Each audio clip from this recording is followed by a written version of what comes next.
messieurs, bonsoir et merci de préférer la télévision nationale. Au sommaire de cette édition élection présidentielle, les équipes multimédia constituées par la haute autorité de la communication ont reçu des équipements professionnels modernes composés de caméras et accessoires et de tables de montage pour leur permettre d'opérer un travail professionnel de couverture médiatique.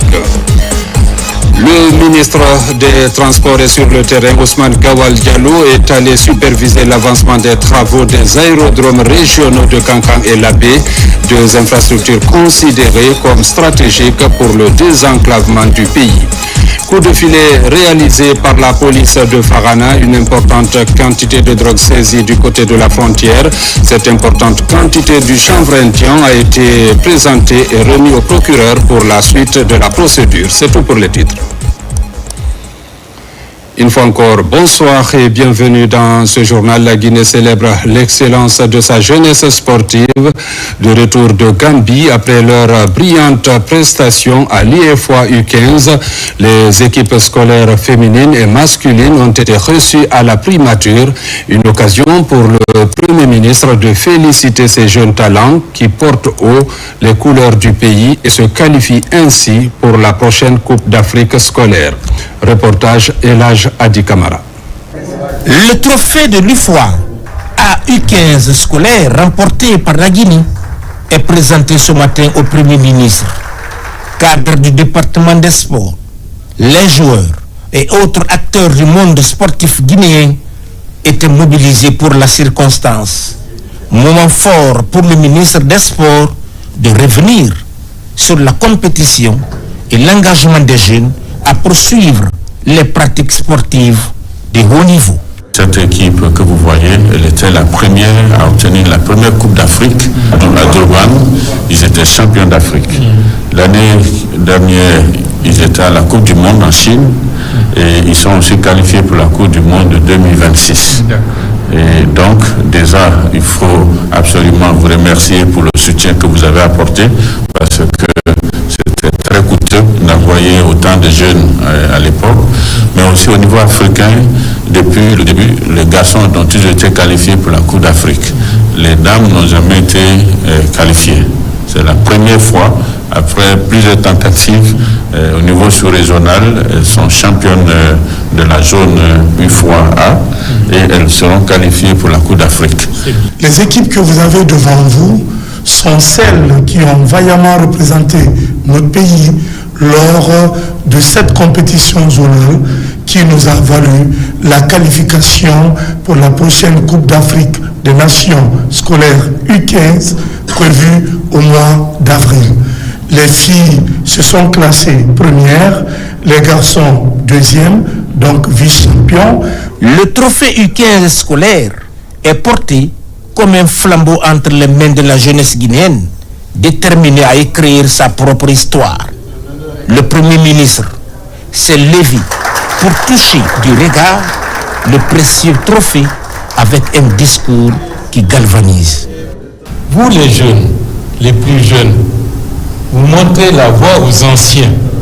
Vous êtes en train, pas à pas, de progresser, de monter de plus en plus haut. Continuez.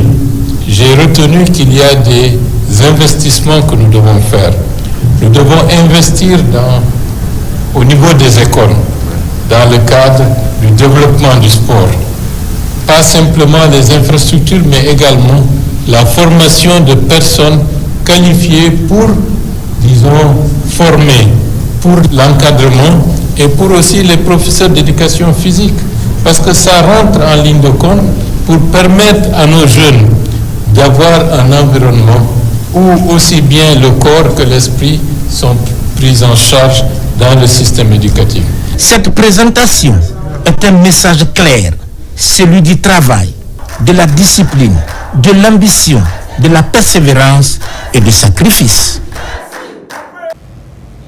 Dans le souci d'assurer une couverture médiatique équitable entre les 9 candidats à l'élection présidentielle, les équipes multimédia constituées par la HAC ont reçu des équipements composés de caméras et accessoires et des tables de montage, un appui du ministère de l'administration du territoire à travers la Direction générale des élections.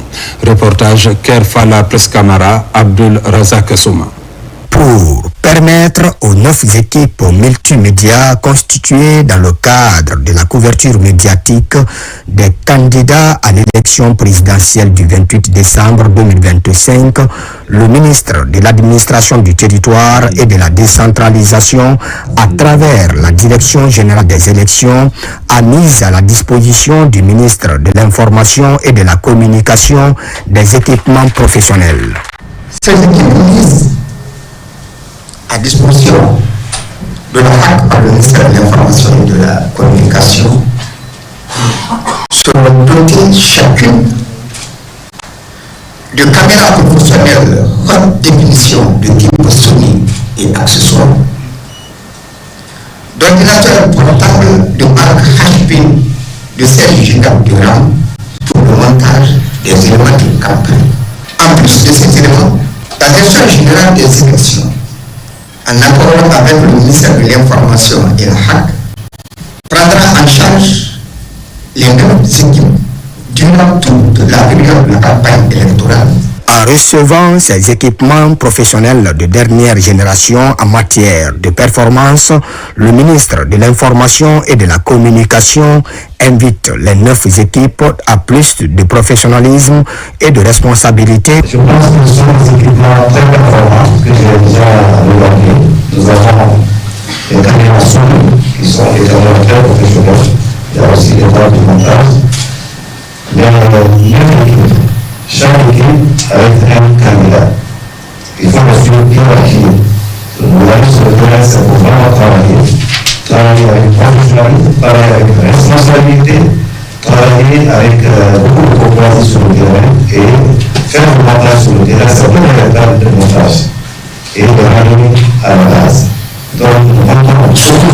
C'est ainsi parti pour près d'un mois de couverture médiatique avec ces équipements professionnels ultra modernes et les frais des membres des équipes multimédia assurés par l'État guinéen. La Guinée célèbre demain 3 décembre la Journée internationale des personnes handicapées sous le thème « Promouvoir des sociétés inclusives pour les personnes en situation de handicap afin de favoriser leur progrès social ». La journée vise à sensibiliser les décideurs sur la situation de ces personnes. Suivez la déclaration de Charlotte Daffé, ministre des Affaires sociales et des personnes vulnérables, au micro de Mohamed De Camara. En République de Guinée, comme dans beaucoup d'autres pays, les personnes en situation de handicap continuent de faire face à de nombreux obstacles dont les plus persistants sont les suivants. Des risques accrus de pauvreté, un accès limité à un emploi décent, des lacunes dans la protection sociale, des barrières à l'autonomie et à la dignité au sein des systèmes de soins et de soutien, un accès inégal aux technologies d'assistance et aux environnements accessibles. Pour cette année 2025, le thème central s'intitule « Promouvoir des sociétés inclusives pour les personnes en situation de handicap afin de favoriser le progrès social ». Le thème vise à améliorer la compréhension des questions de handicap et à mobiliser des soutiens pour la dignité, les droits et le bien-être des personnes en situation de handicap dans tous les aspects de la société. Au-delà de la transmission d'informations, c'est une remise en question des préjugés vis-à-vis du handicap.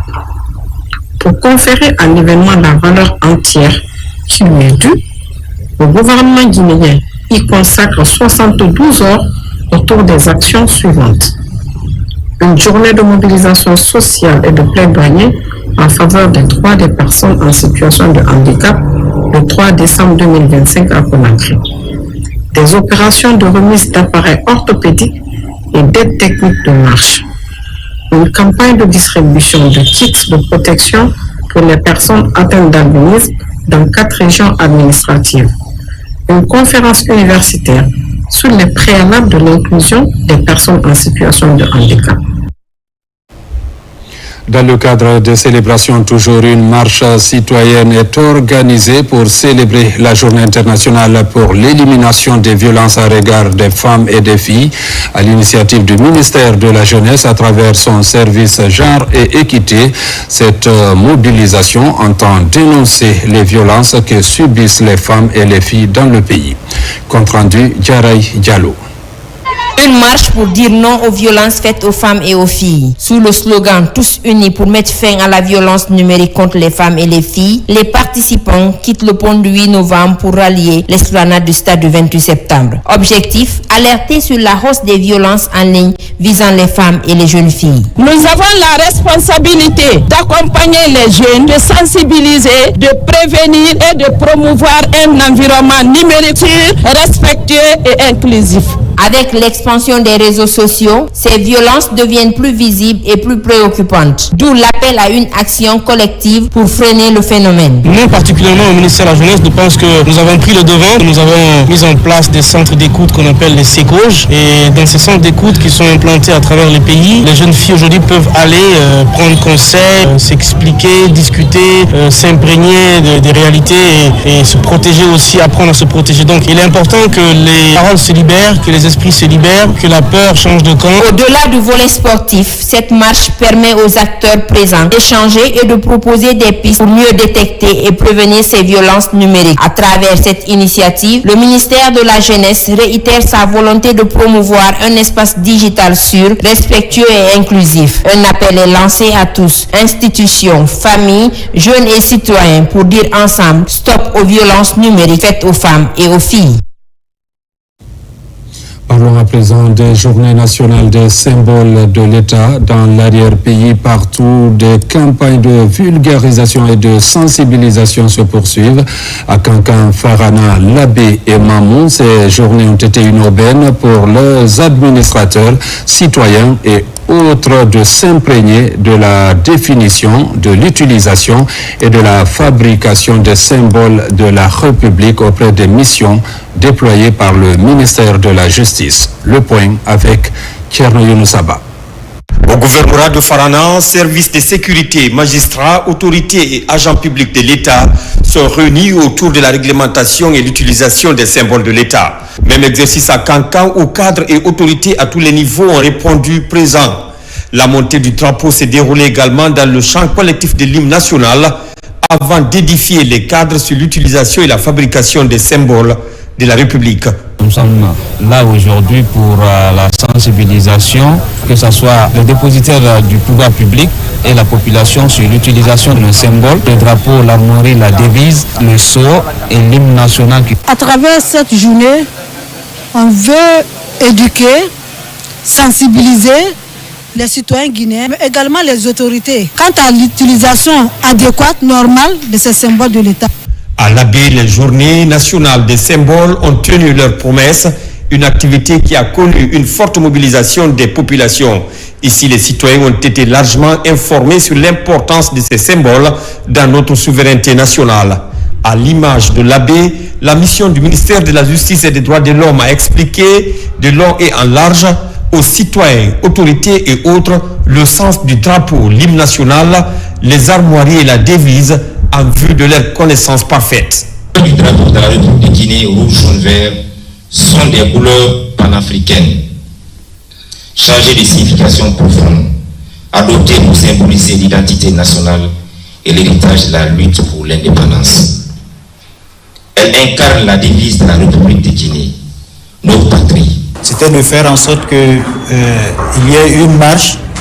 Nous remercions les autorités parce que cette marche a eu lieu de la préfecture, de l'Abbé au gouvernorat, avec la mobilisation de tous les membres des forces de défense et de sécurité. Ces journées qui constituent une première en Guinée visent à honorer nos symboles.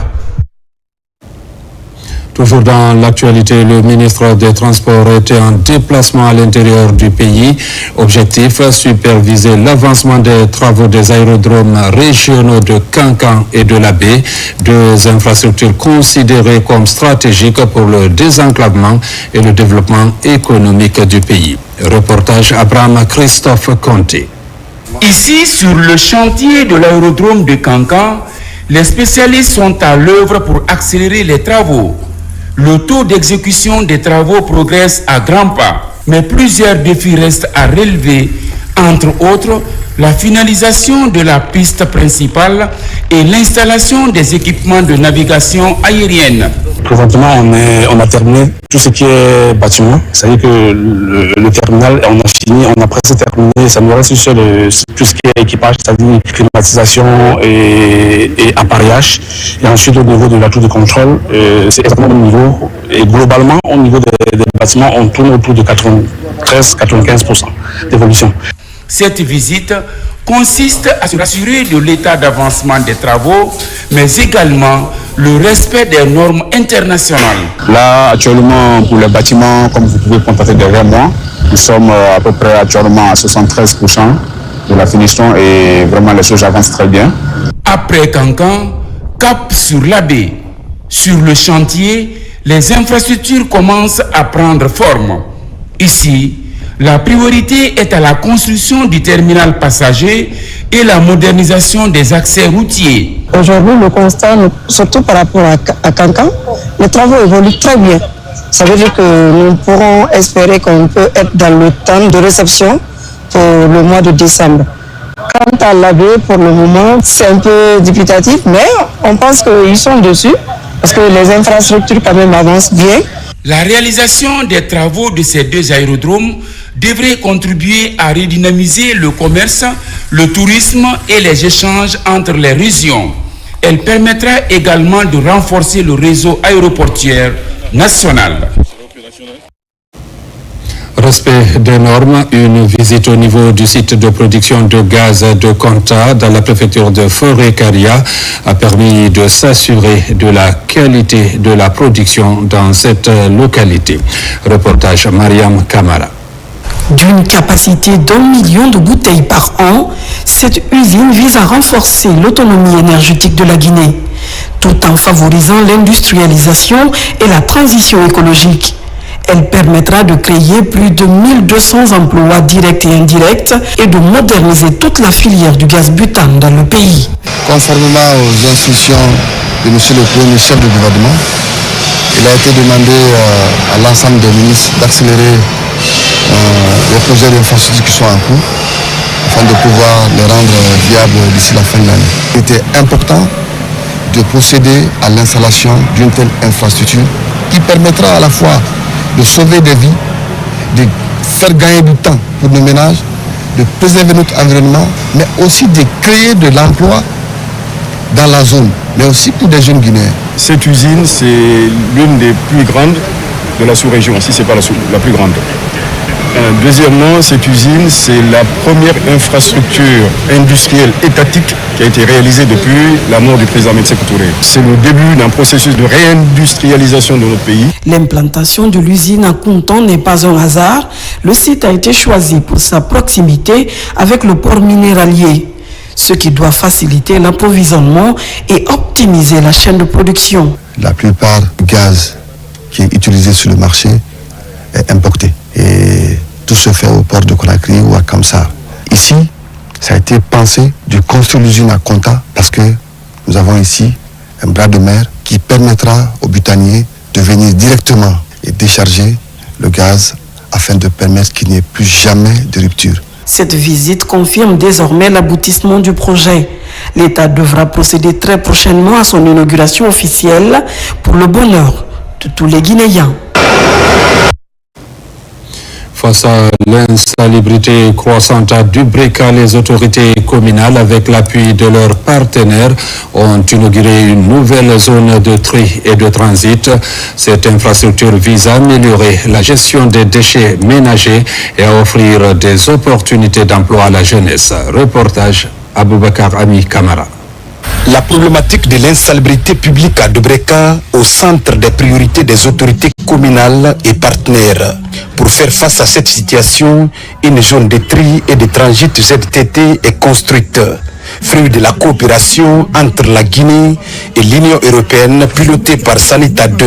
Ici, il y a une infrastructure qui va regrouper toutes les ordures des ménages. C'est un pas pour l'assainissement, c'est un pas pour rendre la ville de Djoureka propre. Tous les ménages et toute la famille puissent s'abonner. La mise à disposition de cette zone de transit et de tri qui constitue un maillon entre le transfert et la précollecte est très important sur la chaîne de l'assainissement et elle permet non seulement de procéder au tri pour essayer de mettre moins de pression sur les décharges. À cette inauguration, autorités locales et administratives ainsi que les partenaires techniques et financiers se sont tous mobilisés pour signifier leur engagement à lutter contre les immondices dans la préfecture de Djoureka. Le partenariat entre l'Union européenne et la Guinée sur la gestion des déchets solides avance et que l'Union européenne tient ses promesses en tant que partenaire qui est engagé dans la durée, qui est engagé de manière fiable et de manière prévisible. Nous procédons aujourd'hui à l'inauguration et à une mise à disposition de cette nouvelle zone de transit et de tri, une installation essentielle qui marque une étape déterminante dans la mise en œuvre d'une gestion moderne, intégrée et durable des déchets. La coupe du Riba inaugurale, suivie d'une visite guidée des locaux de la nouvelle zone de tri et de transit, a été le clou final de la cérémonie. Autonomisation des femmes, SD Mining de Bofa appuie l'initiative à travers la formation des femmes de la localité en saponification et à la fabrication de crèmes naturelles et la valorisation des produits locaux. Aboubakar Diaby, Fodé Camara. C'est un programme de formation qui cible principalement la couche féminine des sous-préfectures de Tamita, Lisso et Tormelin, situées dans la préfecture de Bofa. Axée sur l'autonomisation des femmes, cette initiative intègre des filières porteuses et génératrices de revenus, comme la saponification, la fabrication de crèmes naturelles pour la peau et les cheveux, ainsi que la valorisation des produits locaux. Ici, ce programme est porté par SD Mining à l'effet de favoriser la mise en place d'un véritable creuset de développement communautaire à la base. On s'est dit pourquoi ne pas initier quelque chose permettant à ces femmes-là de développer des compétences, à travers ces compétences-là, générer des revenus. D'où, au fait, l'initiative de ce projet de formation. Nous nous réjouissons de cette formation. Désormais, on pourra créer nos propres entreprises pour subvenir à nos besoins. À travers cette initiative qui vise à promouvoir l'entrepreneuriat local, SD Mining s'engage une fois encore à mettre en exergue sa responsabilité sociétale d'entreprise. Il y a des formations, par exemple les savons Kabakoudou, les savons diamant, les savons recyclés, tout ce qui est savon de base, on donne ça aux gens qui n'ont pas fait l'école, qui ne peuvent pas faire des calculs. Maintenant, les gens aussi qui ont fait l'école, qui savent retenir beaucoup plus de choses, on les donne les produits cosmétiques. C'est pas la première fois. Nous avons les cas sociaux, nous avons les infrastructures hydrauliques. Donc la société, si on veut parler de la société SD Mining, vraiment, ce n'est pas que du faire du bien. Au compte de cette première phase, ce sont 20 femmes par localité intéressées, soit 60 femmes au total.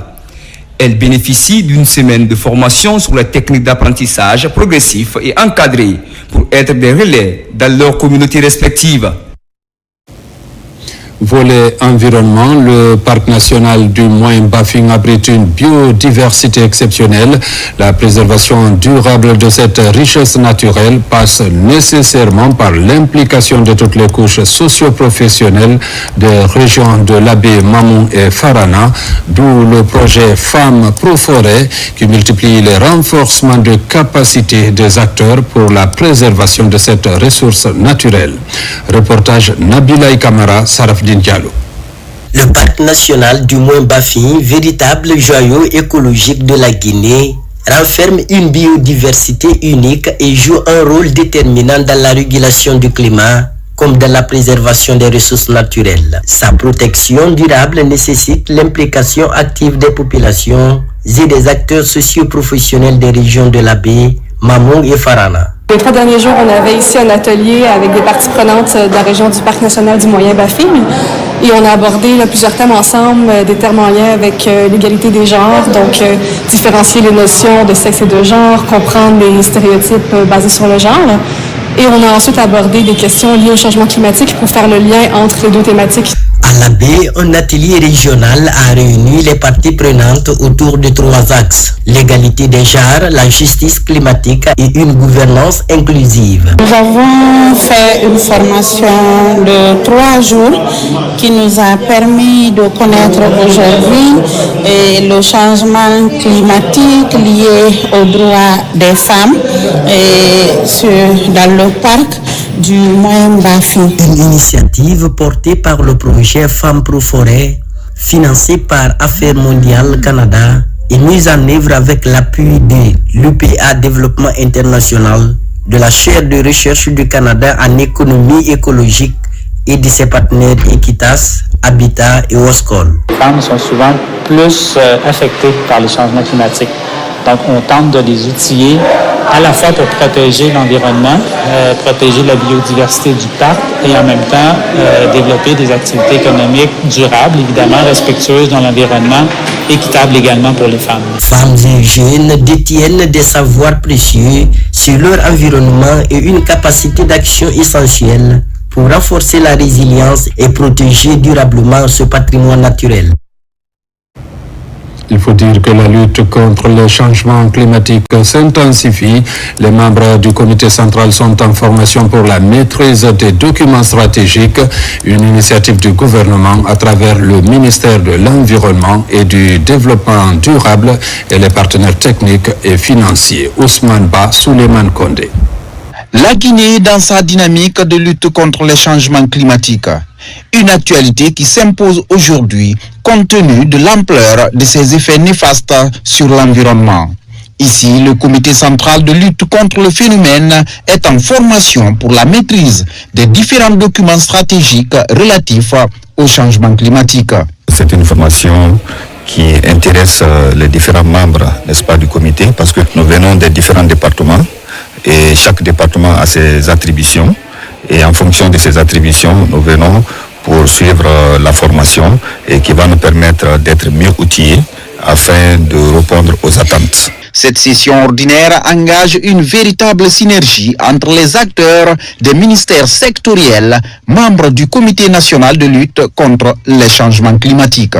Le climat il est transversal, donc les autorités du ministère de l'Environnement ont jugé nécessaire de fédérer des activités de tous les départements sectoriels qui convergent vers la lutte contre le changement climatique pour une vision, une synergie. C'est dans ce souci-là que le comité a été mis en place et maintenant le comité est opérationnel. Donc on a essayé de renforcer leurs capacités dans ce sens pour leur permettre d'analyser, d'examiner, d'évaluer les documents stratégiques qui vont être mis à leur disposition. Cette session est la deuxième du genre, couplée avec la formation pour permettre aux acteurs d'analyser et évaluer les documents stratégiques de lutte contre les changements climatiques, un phénomène qui de nos jours constitue un défi mondial. Tenu à Conakry, des activités de la 4e journée de la Société guinéenne de la santé publique, un rendez-vous annuel à l'intention des acteurs de la santé publique, des étudiants ainsi que des scientifiques.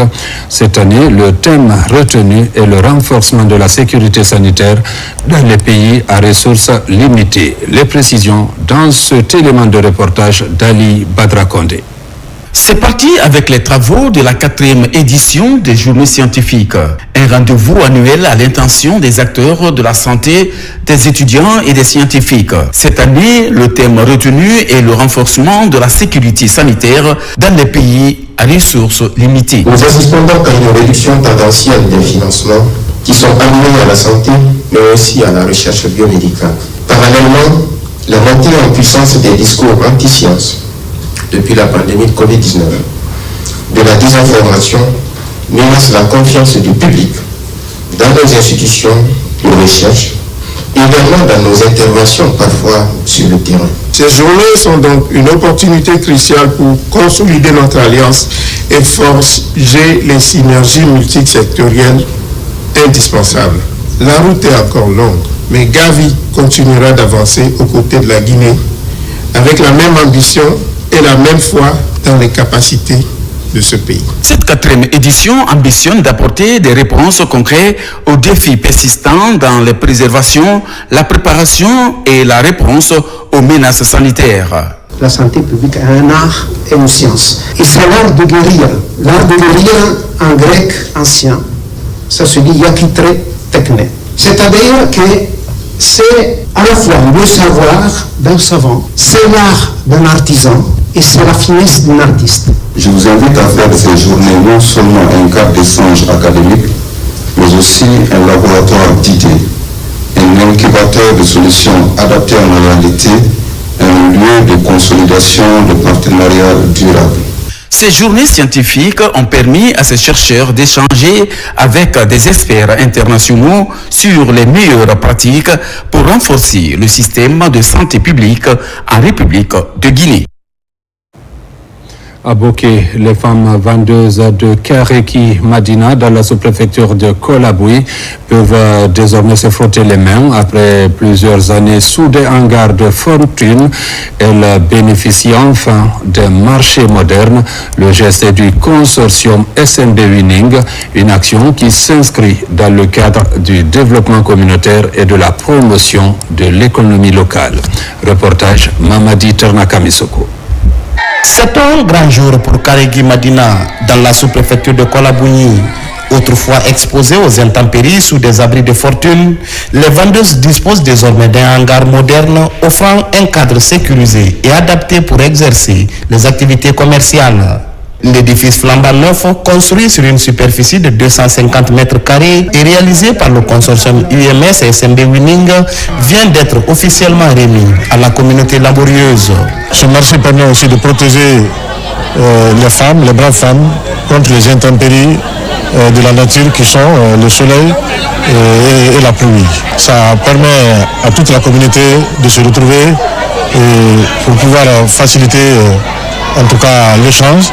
Le consortium SMB Winning a toujours accordé une importance particulière au développement des communautés locales et à l'amélioration des conditions de vie des populations. La construction du marché de Kareki Madina reflète pleinement cette volonté. La construction de ce marché moderne vise à encourager les activités agricoles et à dynamiser le commerce de proximité. Ce marché offrira un espace propice aux échanges commerciaux permettant à nos femmes et jeunes entrepreneurs de vendre leurs produits locaux et de contribuer à améliorer l'économie rurale. Si la communauté accepte de tendre une main franche et sincère avec la société au retour va aussi penser vraiment à mettre des infrastructures communautaires à la disposition de la communauté. Cet investissement apparaît comme un levier important de développement territorial, un marché moderne, davantage de dignité pour les commerçantes et surtout l'espoir d'une transformation économique durable au bénéfice de Kareki Madina. Clôture de la réunion internationale dédiée à la résolution des enquêtes sur la traite des êtres humains, une rencontre pour renforcer la coopération transfrontalière. Reportage Cheikh Sanoussi Sanko. Après 3 jours intenses de travaux et d'échanges d'expériences, la réunion régionale consacrée à la résolution des enquêtes sur la traite des êtres humains et les migrants disparus en mer clôt ses travaux à Conakry. Au cours de ces 3 journées, plusieurs thèmes liés au mécanisme d'investigation et à la protection de la dignité humaine ont été abordés au terme de cette rencontre.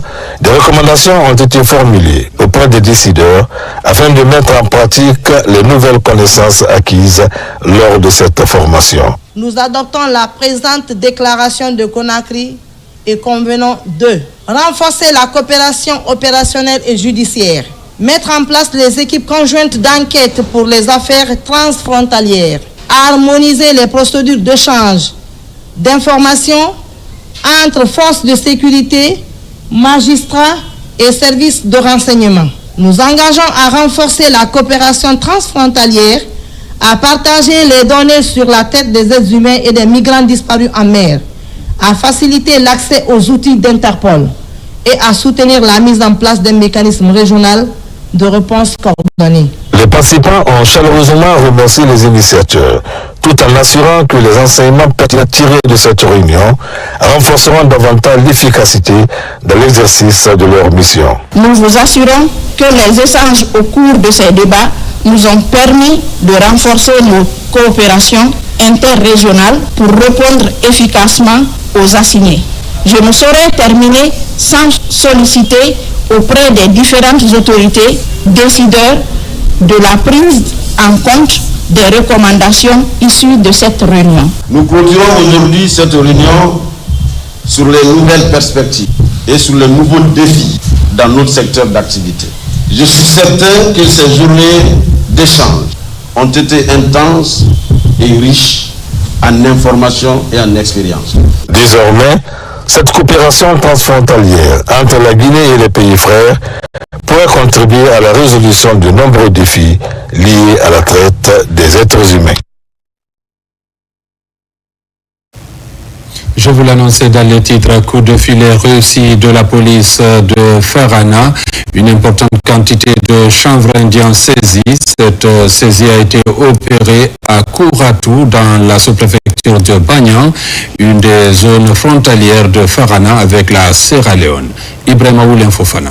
Au commissariat central de Farana, cette quantité importante de drogue et une moto ont été présentées à la presse ce vendredi. Cette saisie est le fruit de la vigilance du poste de police de Kouratou, situé à 83 km de Farana. Aussitôt alerté, le commissariat central a dépêché la brigade spéciale d'intervention de la police pour récupérer cette marchandise illicite. Donc 5 gros sacs et un petit sac de chanvre indien. Donc aussitôt informé, nous avons mis notre médicament pour aller récupérer et la marchandise et le trafiquant. Mais malheureusement, avant l'arrivée de la BSIP, les trafiquants ont laissé la marchandise, la moto, ils ont pris la tangente. Ici, le directeur régional de police de Farana a appelé à la vigilance de tous les services de défense et de sécurité pour traquer toute personne malveillante. Nous demandons à tous les services de défense et de sécurité basés à nos frontières de veiller, surtout à ces moments cruciaux des élections présidentielles en Guinée. Et nous devons réguler la vigilance non seulement pour les marchandises illicites, aussi les hommes malveillants qui veulent rentrer dans le pays pour semer le trouble. Donc c'est une mission régalienne pour la police. Après la présentation, la drogue doit être envoyée vers le tribunal de première instance de Farana afin de définir son sort. Près de 200 millions de francs guinéens, c'est le montant que l'UPA Développement International de Canada vient de remettre au groupement pépiniériste de Teguerea de la préfecture de Mamou. Ces fonds du projet Femmes Pro Forêt représentent l'achat des plans forestiers réalisés par ces groupements. Reportage Mamadou Patebaldi. À la traversée difficile du bac de Bolaroya sur le fleuve Baping, Teguerea. Dans cette localité évolue l'une des plus grandes pépinières situées dans le parc national de Moyen-Bafing.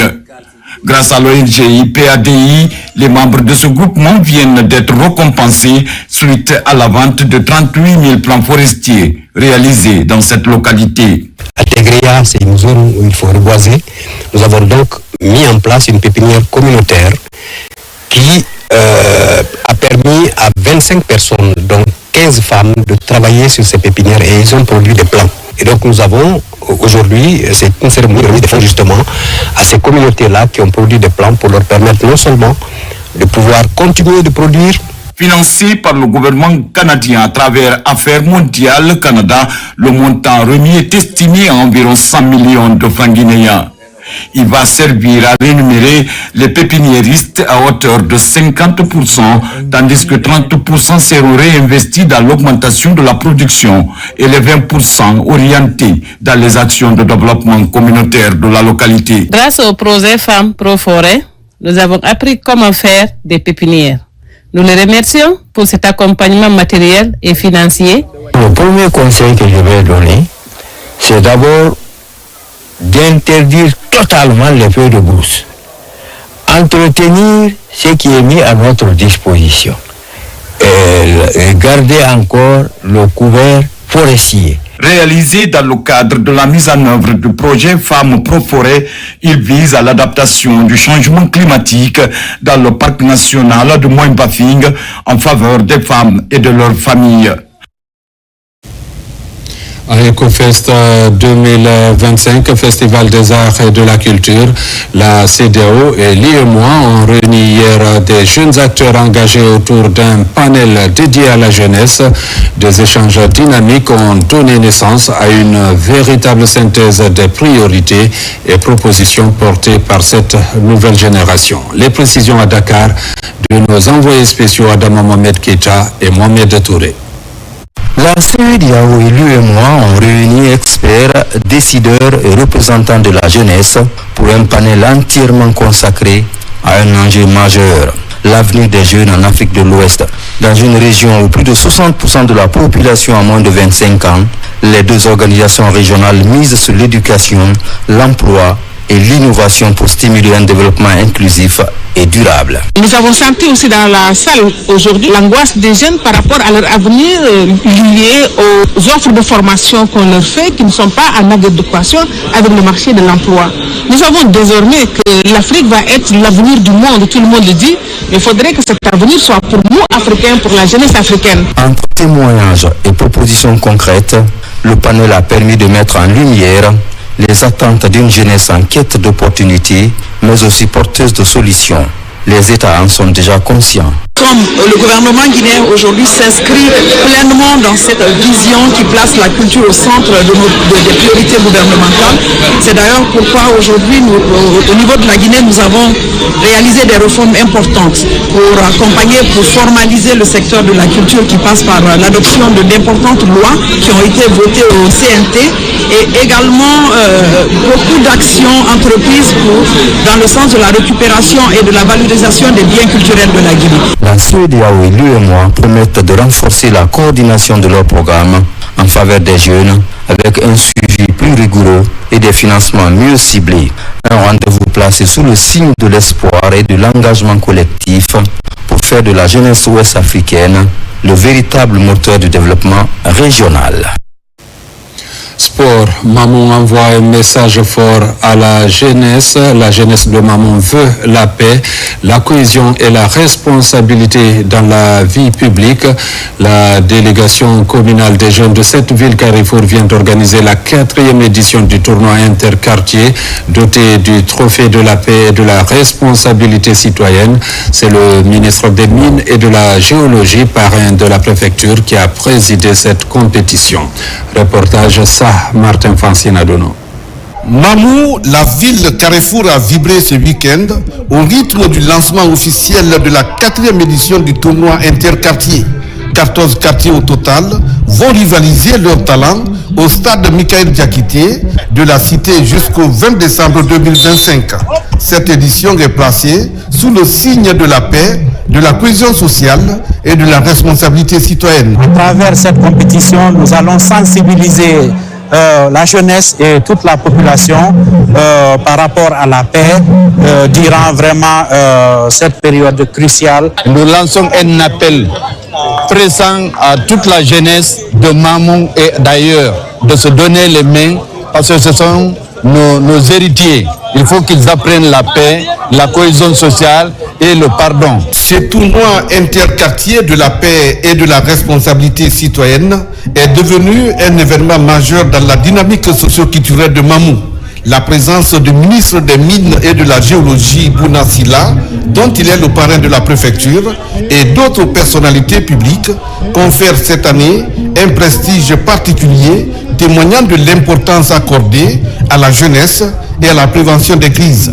L'objectif de ce tournoi est de continuer à sensibiliser les citoyennes et citoyens de Mamou afin que, et en toute responsabilité, en toute citoyenneté, que les prochaines échéances du 28 décembre prochain, que les gens puissent voter massivement dans la paix et dans la concorde nationale. Pour le match d'ouverture, l'équipe du quartier Télico est opposée à celle de Oremamou. Après une compétition rude sans résultat à la première mi-temps, l'équipe de Télico s'est tirée d'affaire à la deuxième mi-temps en battant son adversaire de Oremamou sur un score de 2-0. Mesdames, Messieurs, c'est la fin de cette édition. Merci de l'avoir suivi et bonne suite de programmes sur la télévision nationale.